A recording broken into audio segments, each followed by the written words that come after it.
Hello, this is Miss Kyler, and I'm talking to you today about the elements of the Gothic novel. The Gothic novel is a new genre that was emerging in the Romantic era. Also, the novel was pretty new for this time period.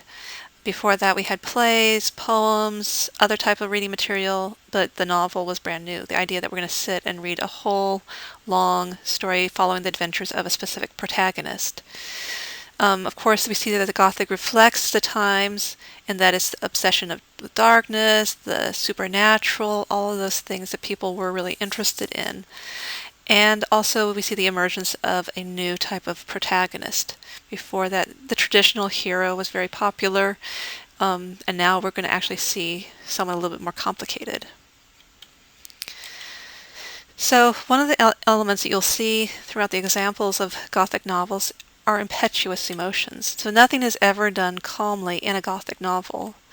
And so here we see a picture from the Castle of Otranto, one of the first Gothic novels ever written. And we see how he says, "Take away that light and begone." Then shutting the door impetuously, he flung himself upon a bench against the wall and bade Isabel sit by him. So we see that thing, even the words flung himself. Nobody ever sits down. They fling themselves down impetuously. Everything's done just at the spur of the moment, reflecting the very free and liberated view of society at the time. People following their emotions instead of their brain. Shock, astonishment, insanity, and melancholy. So these are the types of emotions and moods that follow characters in a Gothic novel. So here's an example. There's a character looking very shocked by the painting, again from the Castle of Otranto by Henry Walpole. Words cannot paint the astonishment of Isabel. At first she apprehended that grief had disordered Manfred's understanding. So this idea that we can't really discern between what's sanity and what's insanity. It all gets jumbled up, and people are, very emotional, very like that shock is preeminent, and the idea that melancholy. People are in deep, dark moods very often in the stories. Forbidden passion. So in Dracula, of course, we see there's this fascination with vampires. We're not supposed to be in love with people that are not alive, right? With vampires, with monstrous things. In Jane Eyre, Jane is tempted by a man who's already married, and then he's married to this monstrous woman. In Otranto, Manfred wants to marry his daughter-in-law, which is borderline incestuous. So we see a lot of that going on in Gothic novels, exploring the forbidden desire. And actually, this is an excerpt from Dracula, where Dracula's wives are coming against the young protagonist in the story. So in the moonlight opposite me were three young women, ladies by their dress and manner. There was something about them that made me uneasy, some longing and at the same time some deadly fear. I felt in my heart a wicked burning desire that they would kiss me with those red lips. And of course they're vampiresses, so that's kind of a scary situation. Dream state, the surreal. So very often people are between waking and sleeping. So if you recall the picture of the nightmare where the woman's in this nightmare state, characters are often between that waking and sleeping, unsure of what is a dream and what is real. Very often you'll see characters, they're just walking along, you find out, oh, I was walking in my sleep, or did it really happen? Or was it all a dream? And that happens in Jane Eyre with the character who's going to woken up by something scary and then just in time to go rescue Mr. Rochester from being burned up in his bed by his mad wife. I hardly know whether I had slept or not after this musing. At any rate, I started wide awake on hearing a vague murmur, peculiar and lugubrious, which sounded, I thought, just above me. I wished I had kept my candle burning. The night was drearily dark. My spirits were depressed. I rose and I sat up in bed, listening. Of course, what she hears is the mad laughter of Bertha, the mad wife, getting up, ready to burn Mr. Rochester in his bed. By the way, if you haven't read Jane Eyre, it's an awesome story. Awesome novel. There's a focus on the moon. We saw that with the poetry in the Lucy poems. The moon is often the gleaming eye that reveals the devilish deeds of night. And there we see a moon going through the casements. In Castle of Otranto, Manfred rose to pursue her, when the moon, which was now up and gleamed in at the opposite casement, presented to his sight the plumes, the fatal helmet. And if you read the little section that I've included in this lesson, you'll see how the helmet actually is having a life of its own, is coming to life and attacking and chasing Manfred around. Okay, so here we have a typical setting for a Gothic novel. They often take place in old rambling houses or crumbling castles. So look for when you're looking at a Gothic novel, you're looking for decay, untended, dying nature, spider webs, etc. are inevitable. Nothing's ever clean and pristine.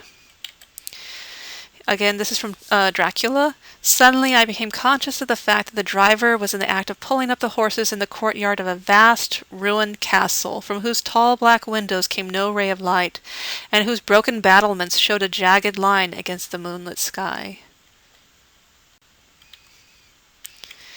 There's often secret passageways, and secrets of the soul and secrets of architecture are seen juxtaposed together. So the nature of the architecture actually symbolizes the nature of the soul. The secret passageways of the mind, the labyrinth of the mind, is compared to the labyrinth of these crumbling, decaying buildings. This is from Castle of Otranto. An awful silence reigned throughout those subterraneous regions, underground passageways, except now and then some blasts of wind that shook the door she had passed, and which, grating on their rusty hinges, were re-echoed throughout the long labyrinth of darkness. So labyrinth meaning very scary secret passageways that are hard to find your way out of. Oh, I love this part. This picture right there is from Wuthering Heights, which is one of the best Gothic novels ever written. So the supernatural element, the ghostly and supernatural are a must in Gothic novels. Excuse me. And then right here we have a picture of the character, and he's in the house, and the ghost of the female protagonist that was in it earlier is seen reaching through the window, and she actually breaks her arm through the window. So, knocking my knuckles through the glass and stretching an arm out to seize the importunate branch, instead of which my fingers closed on the fingers of a little ice-cold hand. The intense horror of nightmare came over me. I tried to draw back my arm, but the hand clung to it, and a most melancholy voice sobbed, "Let me in! Let me in!" So the ghost of the little girl is coming back to haunt him.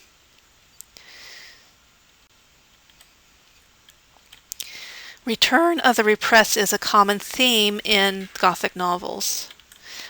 So very often people are buried alive to come back to life as ghosts or other vengeful creatures.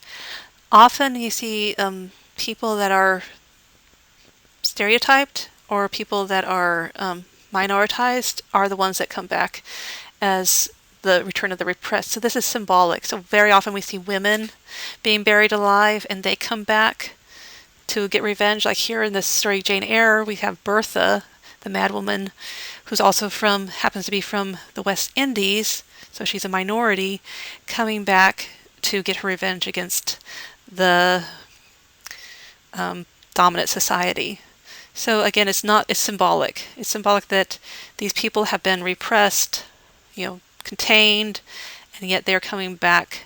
And so the society that's writing about it are afraid of these minorities, like women, people from other countries, coming back and doing scary things. In Jane Eyre, in the deep shade at the farther end of the room, a figure ran backwards and forwards. What it was, whether beast or human being, one could not at first sight tell. It groveled seemingly on all fours. It snatched and growled like some strange wild animal, but it was covered with clothing, and a quantity of dark grizzled hair, wild as a mane, hid its head and face. So here she's describing Bertha, the woman that's being contained in the attic. Of course, at the end, she breaks out of the attic and burns the whole house down, and they just all barely escape with their lives, and Mr. Rochester is blinded. He loses his eyesight in the fire. And so we see that idea that what we repress, what we contain, will come out and cause damage. We see that also with the mummy. Of course, the mummy is wrapped up and buried forever and then comes back and seeks revenge. Okay, this is a familiar sight in Gothic novels. the female protagonist. Very often, not always, but very often we have a female protagonist. It's interesting that in Dracula, it starts out with a male protagonist, and then finally, later on, as the story proceeds, the protagonist's wife actually takes over and Mina becomes the protagonist. The vulnerable woman is endangered by some lustful character, and usually a female protagonist exploring a dark, horrifying mystery. So this woman is trying to untangle and figure it all out, which is pretty interesting when you're thinking about, it has two sides to it. Like the woman is vulnerable, so we see that stereotype of women, but she's also exploring and being the detective to solve the mystery, which gives her some agency. So this is from Romance of the Forest. Holding up the light to examine it more fully, she was convinced by its structure that it was part of the ancient foundation. A shattered casement placed high from the floor seemed to be the only opening to admit light. So we often see this female protagonist exploring dark passageways, which again reflect the labyrinth of her mind, and she's trying to understand this strange world that she's in, this nightmare world that she's found herself in. Dracula, I've mentioned that one quite a bit. Dracula by Bram Stoker is an excellent example of Gothic novels. And here are some other famous Gothic novels. So the first very famous one is Castle of Otranto. Another early one was Romance of the Forest by Anne Radcliffe. Frankenstein by Mary Shelley. Dracula by Bram Stoker. Jane Eyre by Charlotte Bronte. And Wuthering Heights by Emily Bronte. One thing we see is the female author very often. Some of these are by men, but a lot of them are by women. And so we see how women are gaining agency by exploring this world of the unknown. And it's interesting because women are often thought of the unknown too, because they're a mystery to men. So women, it seems like, I guess they're allowed to be in that element because that is part of what we associate with women as a society. Okay, so we talked about the emergence of a new kind of hero. So the Byronic Hero. And here's a picture of Timothy Dalton playing Heathcliff from Wuthering Heights. He's a very good example of the Byronic Hero. Here's a definition from Wheeler Lit Terms. An anti-hero who is romanticized but wicked character. We feel sympathy to him, we feel attracted to him, but we know he's bad. Conventionally, the figure is a young and attractive male with a bad reputation. Here's an example of a quote from Heathcliff. Be with me always, take any form, drive me mad, only do not leave me in this abyss where I cannot find you. O God, it is unutterable. I cannot live without my life. I cannot live without my soul.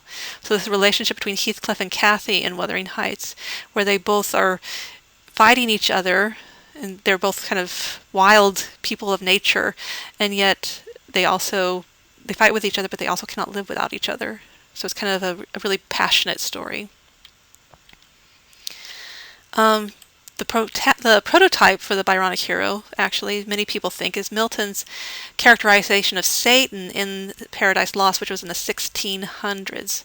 Many of the romantic authors actually read Paradise Lost, and they pulled on it and they interpreted it in their own way. So when the time Milton wrote it, most likely he wasn't thinking of Satan as being a hero, but in the Romantics, they interpreted it based on their own emotions, their liberation, their sense of rebellion, and seeing him as, he's someone who's trying to rebel against the norm, so therefore he must, we have that sympathy with him. Plus, it's told from the point of view, very often, of Satan, so we are kind of seeing him as being, driven from his kingdom and having to go out and try to struggle against, all that is good to gain his own power.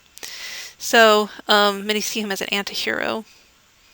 So again, Lord Byron actually was the one that actually took this characterization and developed that into, he used that type of character a lot, so they call him a Byronic hero based on Lord Byron. We're going to be reading about Lord Byron in the next section of the class. So here's actually a quote from John Milton in Paradise Lost talking about Satan. Abashed the devil stood and felt how awful goodness is, and saw virtue in her shape, how lovely, and pined his loss. So he's sitting there going, woe is me, and we feel that sympathy, not really, but we're kind of given that chance to feel sympathy with him and feel sorry, like, how horrible. He can see what's good, and it's just right outside of reach. And I like this picture. This picture is from Frankenstein. So the Byronic hero also are associated with destructive passions, sometimes selfish, brooding, or indulgence in personal pains, alienation from their communities, persistent loneliness. Satan has his companions, fellow devils, to admire and encourage him, but I am solitary and detested. And that was actually a quote from Frankenstein's monster in Frankenstein. And here we have Timothy Dalton again as this time he says Mr. Rochester in Jane Eyre. And here's a list of some famous Byronic heroes from famous Gothic novels. So we have Victor Frankenstein from Frankenstein. Of course, he's struggling with the science and trying to build a monster and becoming the brooding hero, alienated from society because of what he's doing, afraid to admit that he has a monster on the loose. The monster himself, who is trying to, become resigned to who he is. Mr. Rochester, who's an excellent Byronic hero because he's trying to tempt Jane into marrying him, even though he already has a wife. He's keeping his wife, who's gone mad, imprisoned in the attic. And Heathcliff, another excellent Byronic hero who is in that love-hate relationship with Cathy. And they end up, I guess, well, I won't give it away, but it becomes very supernatural and spooky as the story goes along. Another more modern Byronic hero, if anybody remembers Sweeney Todd with Johnny Depp, that's an excellent example of a Byronic hero. He's forced to have, he's imprisoned unjustly.